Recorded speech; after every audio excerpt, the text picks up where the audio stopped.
Giampaolo Zanni, segretario della CGIL di Vicenza, oggi il direttivo e un momento importante arriva anche la segretaria generale Susanna Camusso. Come aspettate questo arrivo?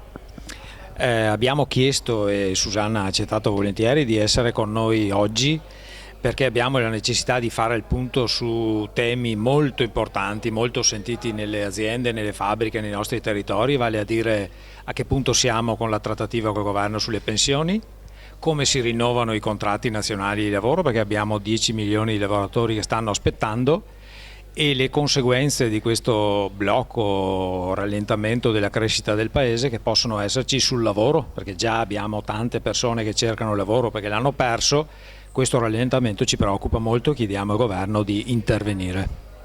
A Vicenza c'è un problema per l'economia grosso che è stato quello della Banca Popolare di Vicenza, la crisi della Banca Popolare di Vicenza, anche con ricadute occupazionali. Come vede questa situazione? Affronterete anche questo tema nel direttivo?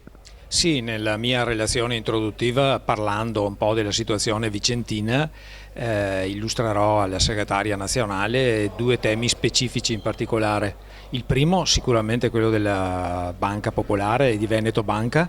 Siamo preoccupati non solo per le sorti dei lavoratori di queste due aziende, grandi aziende, ma anche per le conseguenze negative sul territorio vicentino, perché la sottrazione di alcuni miliardi di euro all'economia locale temiamo comporterà dei problemi di liquidità per tutte quelle piccole, soprattutto per quelle piccole, piccolissime nostre realtà che senza liquidità rischiano di essere soffocate.